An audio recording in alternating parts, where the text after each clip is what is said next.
Hello hi friends, welcome back to మనసావ TV అయితే సుస్వాగతం. అయితే ఈరోజు మరి చెప్పే టాపిక్ ఏంటంటే చాలా చాలా ఇంపార్టెంట్ టాపిక్గా మనం చెప్పొచ్చు. మరి సిపిఎల్లో 4th మ్యాచ్ అనేది జరగబోతుంది. ఇది సాయంకాలం అనేది జరగబోతుంది ఇండియన్ కాలమానం ప్రకారంగా. అయితే మొత్తం మీద ఎవరెవరికంటే ఈక్వా వర్సెస్ రాయల్స్కి అయితే జరగబోతుంది. మొత్తం మీద ఎక్కడంటే ఈక్విటాలోనే జరుగుతుంది. ఎవరైతే టాస్ చేస్తుందో వాళ్ళైతే బౌలింగ్ అనేది ఎంచుకోవాలి. ఖచ్చితంగా సరే బౌలింగ్ ఎవరైతే ఎంచుకుంటారో వాళ్ళైతే 170, 190 కొట్టారంటే చాలా కష్టంగా మరి మారిపోయే ఛాన్స్ అనేది ఎక్కువ మనకి కనిపిస్తుంది. ఇలా చూసుకున్నా మరి ఇటు వర్ష సూచనలు అయితే లేవు.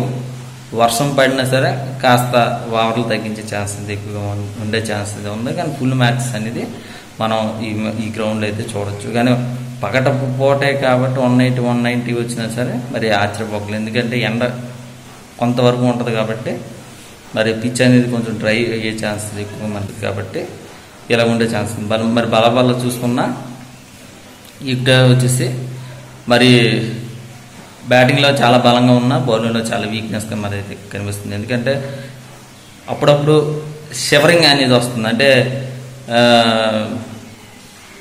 చివరిలోకి వచ్చి ఓడిపోవడం 2 మ్యాచ్ కూడా చూస్తుంటే అదే విధంగా కనిపిస్తుంది. అటు జవాన్ విషయంలో కానీ ఇటు బౌలింగ్లో గ్రీన్ విషయంలో కానీ మరి సింగర్ విషయంలో కానీ టోటల్గా బౌలింగ్ వ్యవస్థలో కూడా చాలా వరకు కూడా మార్పులు వస్తే చాలా చాలా మంచిది. మరి బ్యాటింగ్లో చూసుకున్నా చాలా బలంగా అయితే ఇక్కడైతే ఉంది. మరి రాయల్స్కి అయితే బల చూసుకున్నా డీకాక్ కానీ మరి మిల్లర్ కానీ పావల్ కానీ మరి కాన్విల్ కానీ వీళ్ళందరూ కూడా మంచి, మరి మకై కానీ బౌలింగ్లో చాలా బౌలింగ్ చాలా బెస్ట్గా మనం చెప్పచ్చు, బెటర్గా అయితే ఉందని చెప్పచ్చు. అది బ్యాటింగ్లో కానీ బౌలింగ్లో కానీ చాలా టఫ్ టీమ్గానే మరి ఉందని చెప్పచ్చు. నాకు తెలిసినంత వరకు కూడా మళ్ళీ ఓటం పొందే ఛాన్స్ అనేది ఉంది. మరి ఇక్కడైతే రాయల్స్కి గెలిచే ఛాన్స్ ఎక్కువ మరి ఉందనేది నాకైతే అనిపిస్తుంది. ఇది ఫ్రెండ్స్, మా ఛానల్ ఇంకా సబ్స్క్రైబ్ అయిపోతే వెంటనే మరి సబ్స్క్రైబ్ అంతా